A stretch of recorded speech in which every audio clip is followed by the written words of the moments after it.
Hello friends, this is Haryaz from Teachers Academy Group. Guys, today I will discuss on the characteristic of cognitive development. So guys, आज हम चर्चा करेंगे संज्ञानात्मक विकास के सिद्धांत जो जीन पियाजे के द्वारा दिया गया है। तो हम इससे पहले वाले सेशन में संज्ञानात्मक विकास क्या होता है, संज्ञान का मतलब क्या होता है, संज्ञानात्मक विकास को समझने में हमें जो तथ्य हैं हमारे कॉग्निटिव डेवलपमेंट का जीन पियाजे के द्वारा जो दिया गया था, स्कीमा, आत्मसातीकरण, समायोजन, अनुकूलन, समाधारण, ये सभी पॉइंट्स पे हम लोग चर्चा कर चुके हैं। तो आज इस सेशन में हम लोग चर्चा करने वाले हैं principle of cognitive development, stages of cognitive development, यानी संज्ञानात्मक विकास की विशेषता के बारे में, संज्ञानात्मक विकास का जो अवस्था है जीन पियाजे के द्वारा जो दिया गया है उस पर चर्चा करेंगे।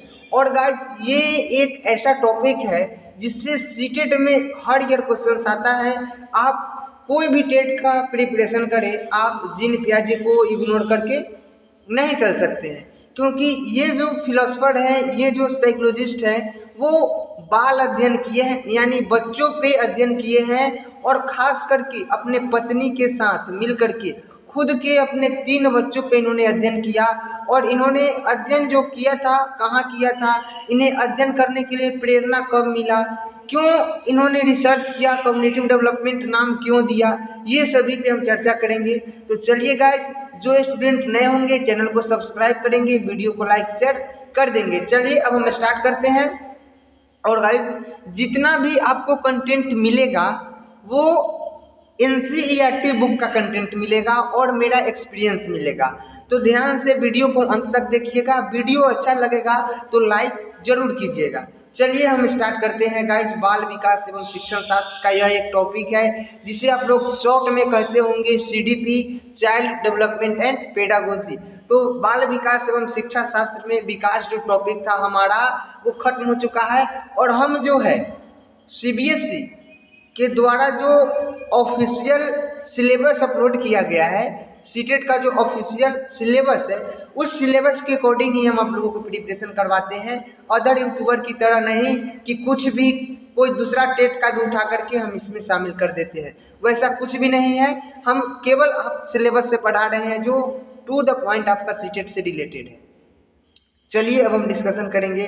टॉपिक 5 भी इसलिए लिखा गया है कि आपका जो ऑफिशियल सिलेबस है उसमें टॉपिक 5 में दिया है आपका संज्ञानात्मक विकास जो जीन पियाजे के द्वारा दिया गया है, वाइगोत्स्की का पढ़ना है, वाइगोत्स्की का सामाजिक सांस्कृतिक सिद्धांत, उसके बाद आपका कोहलबर्ग का नैतिक विकास।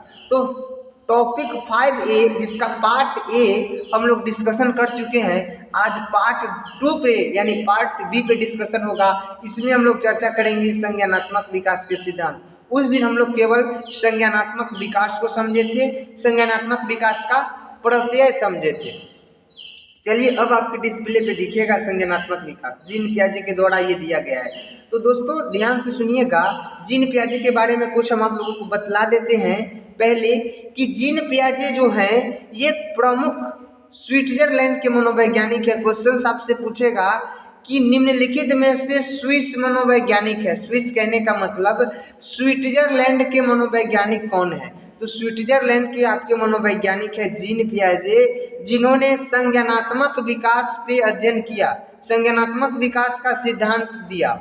और ये संज्ञानात्मक विकास को अन्य नाम से जाना जाता है मानसिक विकास, बौद्धिक विकास या अवस्था सिद्धांत भी कहा जाता है। तो चलिए अब हम इस पे स्टार्ट करते हैं।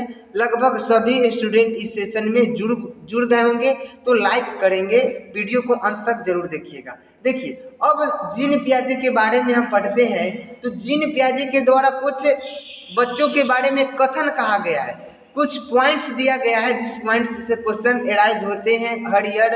एज फॉर एग्जाम्पल एक बार क्वेश्चन आया था कि कौन ऐसा मनोवैज्ञानिक है जो बच्चे को नन्हे मनोवैज्ञानिक बताए हैं। तो नन्हे मनोवैज्ञानिक यानी लिटिल साइंटिस्ट जो है आपके जीन पियाजे बोले हैं। और जीन पियाजे का कहना है कि बालक अपने ज्ञान का निर्माण खुद से करता है। बालक जो है एक्टिव लर्नर है, सक्रिय रूप से खुद से ज्ञान को क्रिएट करके सीखता है। तो ये जितना पॉइंट अभी हम बोल रहे हैं कॉपी पेन लेकर के नोट कीजिएगा, और अगर नोट करने में असक्षम है अभी आपको कंसंट्रेशन अगर समझने पे है तो बहुत अच्छी बात है, पहले समझ लीजिए, डिस्प्ले पे दिखेगा, उसका स्क्रीनशॉट करते चलिएगा। तो चलिए जीन पियाजे के द्वारा तो जो बात कहा गया है महत्वपूर्ण, उस पर चर्चा करते हैं।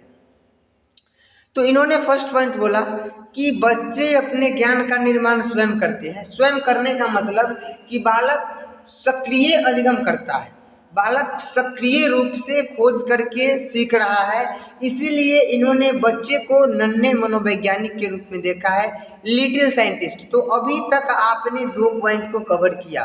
क्वेश्चन में आएगा कि सक्रिय जिज्ञासु का कथन कौन मनोवैज्ञानिक के द्वारा दिया गया है, तो जीन पियाजे के द्वारा दिया गया है। लिटिल साइंटिस्ट किस मनोवैज्ञानिक के द्वारा कहा गया है, तो लिटिल साइंटिस्ट जीन पियाजे बोले हैं बच्चे को। उसके बाद है कि इनका ये कथन है जिनमें आप लोगों को हमेशा कंफ्यूजन होता है। ये कथन यहाँ पे है कि बच्चे का विकास पहले होगा, सीखना बाद में। और वाइगोत्स्की का कहना है कि बच्चा जब सीखेगा तो उसका विकास ऑटोमेटिकली हो जाएगा। तो ये दोनों में विरोध है। तो आप पहले ध्यान से सुनिए कि ये किस कंसेप्ट से बोले कि पहले विकास होगा तो सीखेगा, और वाइगोत्स्की किस कंसेप्ट से बोले कि अगर पहले सीखेगा तो ही बच्चे का विकास होगा। ये कंफ्यूजन आप लोगों को अभी हम क्लियर करने वाले हैं।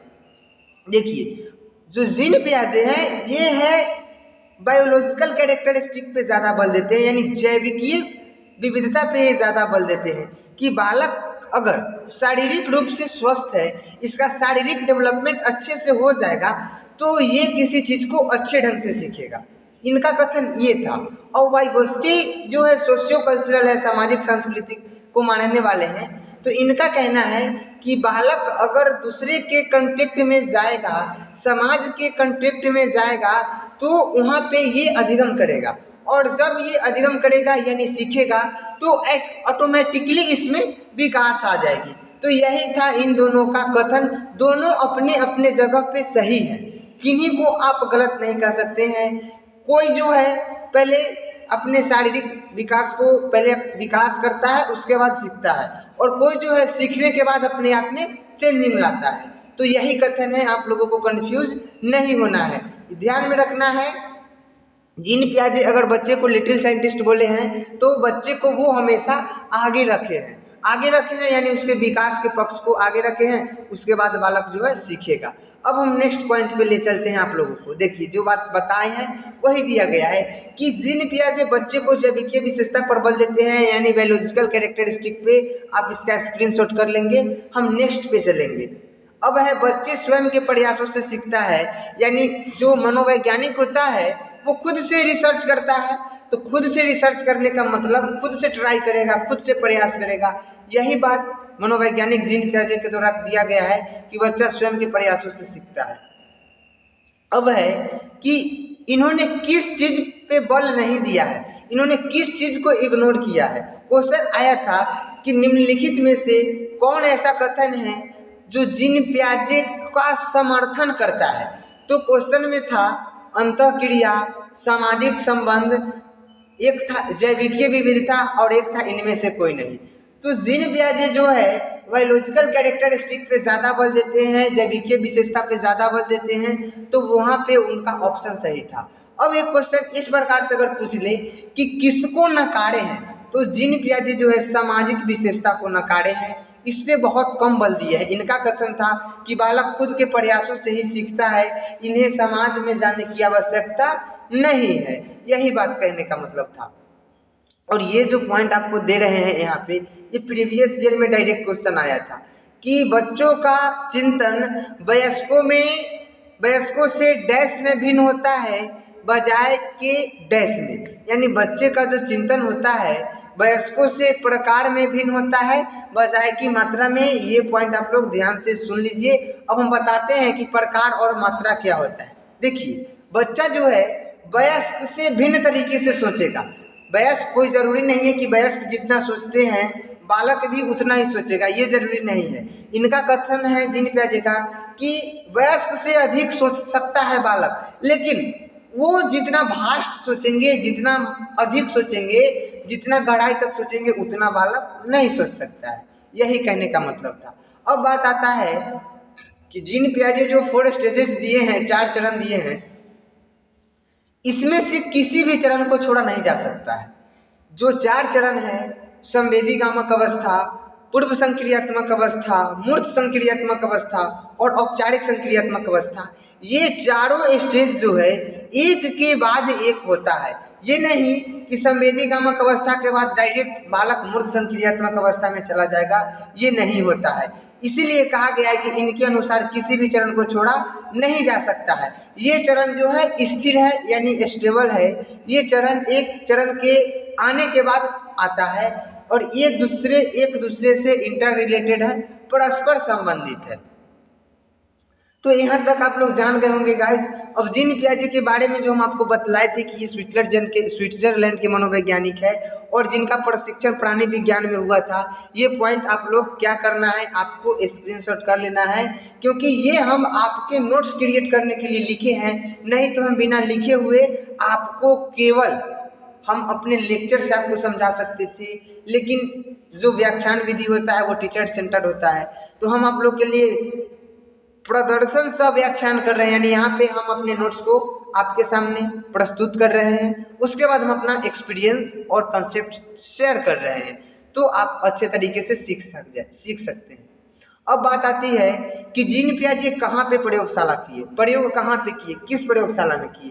तो जीन पियाजे जो थे वो अल्फ्रेड बीने की प्रयोगशाला में, यानी अल्फ्रेड बीने का जो लैब था, उस लैब में इन्होंने बुद्धि परीक्षण पे कार्य कर रहे थे, यानी इंटेलिजेंस पे ये परीक्षण कर रहे थे।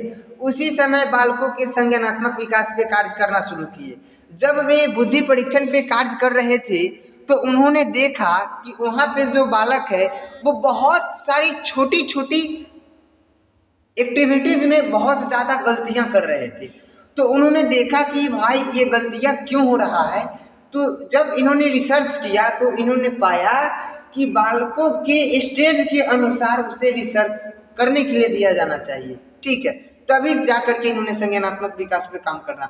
और यह अवधि जो है 1923 से 1932 के बीच था। और इसी बीच इन्होंने 5 पुस्तकें भी प्रकाशित किए, यानी 5 पुस्तकों को लिखे, जिनमें से इनका संज्ञानात्मक विकास का प्रतिपादन किया गया था एक बुक में। तो ये बात आप लोग अभी तक जान गए होंगे। थोड़ा कलर तो हम चेंज करेंगे गाइस, देखिए कलर चेंज ये किए हैं कि यहाँ पे रेड है तो थोड़ा सा दूसरा कलर। इन्होंने जो संज्ञानात्मक विकास का 4 अवस्था में बांट करके जो अध्ययन किए थे, इनमें से निम्नलिखित अवस्था है, इसको देख लीजिए। ये है आपका संवेदी गामक अवस्था, संवेदी गामक अवस्था 0 to 2 ईयर्स। उसके बाद है, देखिए इसे सेंसरी मोटर डेवलपमेंट कहा जाता है। उसके बाद इसे प्री ऑपरेशनल एज कहा जाता है। उसके बाद कंक्रीट ऑपरेशनल एज, उसके बाद अब्स्ट्रैक्ट ऑपरेशनल एज, ठीक है। SPCF फॉर्मल ऑपरेशनल स्टेज, जिसे औपचारिक संक्रियात्मक अवस्था को बोला जाता है। तो संवेदी गामक अवस्था 0 to 2 ईयर्स नोट कर लीजिए, कभी कभी एज भी पूछ देता है। पूर्व संक्रियात्मक अवस्था का एज है 2 से 7, यानी 2 से 7 वर्ष। उसके बाद है ठोस संक्रियात्मक अवस्था 7 से 11 वर्ष। औपचारिक संक्रियात्मक अवस्था 11 से 18 वर्ष। अब हम सभी अवस्थाओं के बारे में पूर्ण व्याख्या के साथ चर्चा करेंगे। सभी स्टेजेस का विशेषता भी आप लोगों को बतलाते चलेंगे। देखिए संवेदी गामक अवस्था, अगर आप यहाँ पे इसका डिटेल जानना चाहते हैं तो आपको इसी में इसका डिटेल छुपा हुआ है। संवेदी गामक और इंद्रिय जनित। संवेदी यानी संवेदना, संवेदना जो होता है वो हमारा ज्ञानेंद्रियों के द्वारा होता है। इंद्रिय जनित गामक अवस्था यानी इस स्टेज के बालक जो कुछ भी एक्टिविटीज करते हैं, जो कुछ भी सीखते हैं, वो अपने शारीरिक क्रियाओं के द्वारा ही सीखते हैं। चीज़ों को इधर उधर करना शारीरिक क्रियाओं के द्वारा ही होता है। तो चलिए इसका आप नोट क्रिएट करना चाहते हैं तो हम आप लोगों को दिखलाते हैं। फर्स्ट ऑफ ऑल तो ये है कि इस अवस्था का जो एज है वो 0 to 2 बोलिए या जन्म से 2 वर्ष बोलिए। और इस अवस्था में शिशु जो है शारीरिक क्रियाओं के द्वारा चीजों और वस्तुओं को इधर उधर करना और वस्तुओं को पहचान करना सीखता है। और इसी स्टेज में बालक जो है किसी भी वस्तु को मुंह में रख लेता है। अगर आप उसे पेन भी दीजिएगा तो उसे खाने वाले पदार्थ की तरह मुंह में रख लेता है। और इस अवस्था का प्रमुख संज्ञान क्या है कि किसी भी वस्तु को बहुत जल्दी मुंह में रख लेना। अब इस स्टेज का हम विशेषता जानेंगे, क्योंकि क्वेश्चन जो है आपका विशेषता से ही पूछा जाता है। तो इसका फर्स्ट विशेषता है कि इस स्टेज के बालक जो कुछ भी सीखेगा वो अनुकरण के माध्यम से सीखेगा। उसके बाद लक्ष्य निर्धारित व्यवहार, यानी लक्ष्य निर्धारित व्यवहार कहने का मतलब कि इस स्टेज के बालक अगर किसी चीज को प्राप्त करना चाहेगा, जैसे बिस्तर के एक छोर पे बालक को रख देते हैं और बिस्तर के लास्ट छोर पे एक खिलौना रख देते हैं, बीच में आप तकिया रख दीजिए, तो भी बालक तकिया को क्रॉस करके वो अपना खिलौना को प्राप्त करेगा, यानी वो अब खिलौने तक पहुंचने का प्रयास करेगा। यही होता है उसका लक्ष्य निर्धारित व्यवहार। उसके बाद है वस्तु अस्थायित्व ज्ञान। ये जो होता है इसमें क्या बोला जाता है कि बालक जो है वस्तु के बारे में उसे धारणा मन में रहती भी है और नहीं भी रहती है। जैसे बालक के सामने अगर आप खिलौना ले रखे हैं, आप बालक के सामने खिलौना को हाथ ऊपर की ओर जोर से बोलेंगे लिए, हमने खिलौने को फेंक दिया, खिलौना कौवा ले गया, तो बालक के मन से खिलौने का चित्र हट गया, उसे सचमुच में लगा कि खिलौना नहीं है। ये हुआ एक एग्जाम्पल। दूसरा एग्जाम्पल ये हुआ कि अगर बालक खेल रहा है तो अगर उसके सामने से कोई प्राणी जाता है, मम्मी जाती है, तो उसे देख करके रोने लगता है, क्योंकि उसे मम्मी के साथ गोद में रहना पसंद है। तो उसे लगता है कि मम्मी कहीं पे जा रही है। ये वस्तु का स्थायित्व हो गया कि हमारे साथ रहना चाहिए, हमारे सामने रहना चाहिए। दूसरी बात कि अगर बालक दरवाजे पे खेल रहा है, मम्मी अगर घर के पीछे के दरवाजे से कहीं पे निकल जाती है, तो भी बालक के अंदर संज्ञान बना होता है कि मम्मी जो है हमारी घर में ही है। तो यही होता है वस्तु अस्थायित्व का ज्ञान। अब है बच्चों के ज्ञान का आधार संवेग होता है संवेदीगामक अवस्था में। ये तो आप लोगों को हम पहले ही बता चुके हैं कि बच्चे जो भी ज्ञान अर्जित करता है वो संवेग के माध्यम से ही करता है। एक है आपका शारीरिक गतिविधि अधिक होती है, यानी बच्चे का जो इस स्टेज में जितना भी एक्टिविटीज होता है वो बहुत तीव्र गति से होता है। और शैशवावस्था संवेदीगामक अवस्था के बालक में शारीरिक विकास तीव्र गति से होता है। और इस स्टेज के बालक में जो सहज एक्टिविटीज होता है वो प्रयासरत क्रिया में बदल जाती है, यानी जो सरल काम करता है वो उसमें एक्टिविटीज करते करते वो प्रयासरत काम करने लग जाता है इसी स्टेज के बालक। अब हमारा दूसरा स्टेज आता है पूर्व संक्रियात्मक अवस्था, प्री ऑपरेशनल स्टेज। इस स्टेज को 2 से 7 वर्ष की अवस्था में रखा गया है और ये संज्ञानात्मक विकास का दूसरा अवस्था है। अब इस स्टेज के कुछ महत्वपूर्ण पॉइंट्स के बारे में चर्चा करते हैं। इस अवस्था की अवधि 2 से 7 वर्ष है और इस अवस्था के भी मुख्य 2 उप अवस्था है, इसके बारे में अब हम लोग चर्चा करेंगे।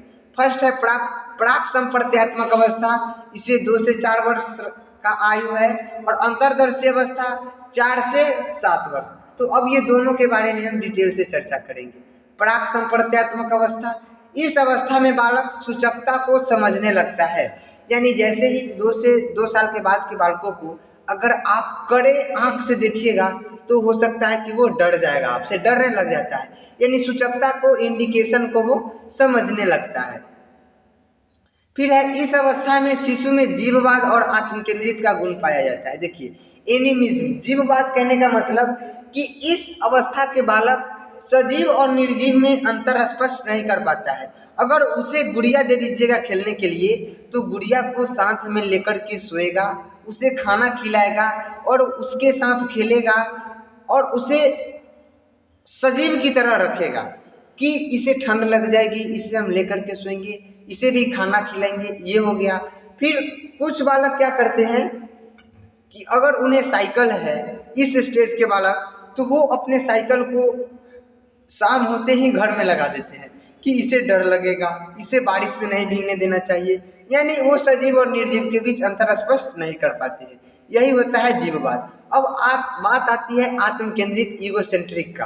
तो इस स्टेज के जो बालक हैं वो खुद के फायदे के बारे में सोचते हैं। उन्हें अगर आप 4 टॉफी लेकर के आए हैं तो वो सोचेगा कि चारों टॉफी मुझे ही मिलना चाहिए, किसी को भी इसमें से एक टॉफी नहीं मिलना चाहिए। फिर है इस अवस्था को टॉय एज कहा जाता है, यानी खिलौने की आयु, क्योंकि इस अवस्था में बालक खिलौने के साथ खेलता है। अब है अंतर्दर्शी अवस्था, ठीक है।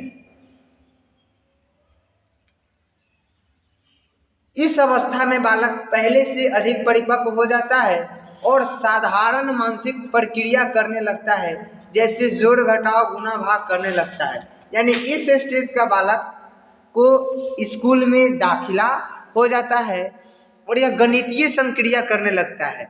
गणितीय संक्रिया कहने का मतलब संक्रिया के अंतर्गत आपका जोड़ घटाव गुणा भाग आता है, लेकिन क्रमबद्धता नहीं होता है, यानी ये पलटावी गुण नहीं होता है, इसमें रिवर्सिबिलिटी नहीं कर पाएगा। जैसे जोड़ हम लोग इधर जो इक्वेशन बनाते हैं तो इक्वल के इधर अगर प्लस है तो इधर आकर के माइनस, इधर मल्टीप्लाई है तो इधर डिवाइड, तो ये पलटावी गुण बालक में नहीं पाया जाता है इस स्टेज में। इसका विशेषता क्या है? जिज्ञासा की अवस्था। बालक जिज्ञासु तो होता ही है। इस अवस्था के बालक खोज करने में माहिर होते हैं, खोज की अवस्था। इस अवस्था के बालक बहुत ज्यादा प्रश्न पूछते हैं, यानी क्वेश्चंस एज है, प्रश्न की अवस्था। एक है टॉयज एंड प्लेज। इसी अवस्था के बालकों में खिलौने की आयु होता है। इसी अवस्था के बालक जो है खिलौनों से खेलते हैं। इसके बाद है सिंबॉलिक नॉलेज। इसमें बच्चों को सूचकता का ज्ञान हो जाता है। बालक रियलिज्म यानी यथार्थ के बारे में कुछ थोड़ी बहुत जानने लगते हैं। फिर है कि कुछ ज्ञान नहीं होता है, तो पलटावी गुण नहीं होता है, यानी रिवर्सिबिलिटी नहीं होता है। संरक्षण के नियम का ज्ञान भी नहीं होता है। इस स्टेज का बालक कंजर्वेशन के बारे में नहीं जानता है।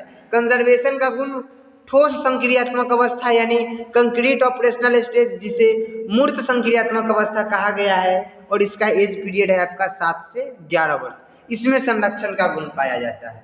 तो इस अवस्था में बालक ठोस वस्तुओं के आधार पर मानसिक संक्रियाएं शुरू कर देती है और आसानी से किसी भी समस्या का समाधान कर लेता है, लेकिन सिर्फ और सिर्फ ठोस वस्तुओं तक ही सीमित रहता है। यानी इस स्टेज के बालक जो कुछ भी कार्य करता है, जितना देखेगा उतना ही करेगा। मूर्त रूप से जो बालकों को दिखेगा उसके बारे में ही ये बालक सोचेगा, चिंतन करेगा। अमूर्त रूप से इस स्टेज के बालक नहीं सोचता है, न ही चिंतन करता है। जो उसको दिखेगा, जितना दिखेगा उतना ही कार्य करता है।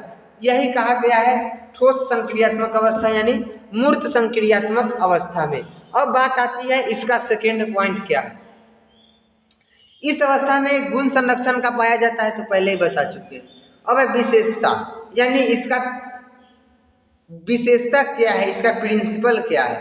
किशोर मूर्त तार्किक चिंतन शुरू करता है। देखिए क्वेश्चन आएगा कि मूर्त रूप से तार्किक चिंतन प्रारंभ किस अवस्था में करता है, तो मूर्त संक्रियात्मक अवस्था में, ठीक है। अमूर्त तो आता है आपका औपचारिक में, लास्ट वाला में। वस्तु व घटना के बारे में चिंतन करने लगता है। इस स्टेज के बालक के सामने किसी प्रकार का अगर घटना होता है तो वो इस पे सोचता है कि ये घटना हुआ तो क्यों हुआ, ये घटना नहीं होना चाहिए। फिर है वस्तु को देखेगा तो उस वस्तु के बारे में अनुमान लगाएगा, सोचेगा कि ये क्या है क्या नहीं है। फिर है इस अवस्था के बालक विकेंद्रीकरण, पलटन एवं संरक्षण के नियम का ज्ञान हो जाता है। विकेंद्रीकरण कहने का मतलब कि किसी एक समस्या का विभिन्न तरीके से सॉल्यूशन कर सकता है, और पलटावी गुण यानी रिवर्सिबिलिटी भी कर सकता है। अब है क्रमबद्धता एवं वर्गीकरण का ज्ञान हो जाता है। किसी कार्य को करने में कौन सा सीक्वेंस यूज करना चाहिए, किस वर्ग में किसे बांटना चाहिए, ये सभी का ज्ञान इस स्टेज के बालकों में हो जाता है। फिर बच्चों का पूर्ण व अंश का ज्ञान हो जाता है। यानी इस स्टेज का जो बालक हो जाता है उसमें पूर्ण से लेकर के अंश की ओर, यानी इस स्टेज के बालक कविता पहले पूरा पढ़ेगा, उसे के बाद उस कविता को तोड़ तोड़ करके उसका पाठ करके उसका अर्थ निकालेगा और उसको समझता है। और बच्चों को आगमनात्मक एवं निगमनात्मक तर्क का ज्ञान हो जाता है। अभी हम आपको आगमन के बारे में थोड़ा सा बतला देते हैं कि उदाहरण से नियम की ओर जाया जाता है आगमन में, यानी विशिष्ट से सामान्य की ओर। निगमन में सामान्य से विशिष्ट यानी नियम से उदाहरण की ओर। आज के सेशन का लास्ट पॉइंट है औपचारिक संक्रियात्मक अवस्था ऑफ फॉर्मल ऑपरेशनल स्टेज। इस अवस्था को 11 से 18 वर्ष की आयु में रखा गया है और इस अवस्था में बालक जो है अमूर्त चिंतन करता है, अमूर्त रूप से सोचता है, सभी प्रकार के कार्य इस स्टेज के बालक करने लगता है, मेच्योर हो जाता है। इस अवस्था में बालक का चिंतन लचीला एवं प्रभावी हो जाता है। यानी इस अवस्था का जो बालक होता है इसमें थिंकिंग करना, सोचना जो है फ्लेक्सिबल हो जाता है, लचीलापन है। इसमें बालक जो है अपने चिंतन में चेंजिंग कर सकता है। जैसे अगर गलत धारणा मन में बन गया है तो वो रिजिड नहीं होता है, गलत को गलत और सही को सही कह सकता है, गलत में भी ये सही को खोज सकता है, सही में भी ये गलत को खोज सकता है, यानी बदलाव कर सकता है अपने सोच में। तो यही होता है। फिर है इसके चिंतन में पूर्ण क्रमबद्धता आ जाता है, यानी पूर्ण रूप से बालक मैच्योर हो जाता है, सही गलत का निर्णय ले सकता है। किसी भी मानसिक संक्रिया व चिंतन समाधान सोच समझकर और चिंतन करने में सक्षम हो जाता है। यानी इस स्टेज के बालक के सामने किसी भी प्रकार का समस्या आएगा तो वो सोच समझ करके उस समस्या का समाधान कर लेगा और वो भी बहुत आसानी से। अब बात आती है इसका विशेषता। इसका विशेषता क्या है? इसका विशेषता है कि इसमें अमूर्त चिंतन करता है, वास्तविकता के साथ संभावना में भी उत्तर देने लगता है। यानी वास्तव में जो आपके सामने जो दिख रहा है उस टॉपिक पे तो वो चर्चा करेगा ही करेगा, साथ में ही उस टॉपिक का फ्यूचर क्या है, ये टॉपिक पे जो आप रिसर्च कर रहे हैं, काम कर रहे हैं, इसका फ्यूचर क्या है, इसके संभावना के बारे में भी इस स्टेज के बालक आपको बता सकते हैं, बताना शुरू कर देते हैं, विश्लेषण भी कर देते हैं, एक से अधिक परिस्थितियों पर विचार भी करते हैं। जैसे बालक किशोरावस्था तक आते आते बालकों में बहुत सारी समस्याएं आ जाती है और इस सभी प्रकार की समस्या को बालक जो है खुद से हैंडल कर लेते हैं। फिर बच्चे ज्ञान का अंतरण करने लगता है, यानी ट्रांसफर ऑफ नॉलेज। यानी अगर हमारे पास जो नॉलेज है वो आपको हम सिखा सकते हैं, अपने से छोटे को सिखा सकते हैं, ग्रुप में हम ग्रुप डिस्कशन कर सकते हैं, किसी को हेल्प कर सकते हैं।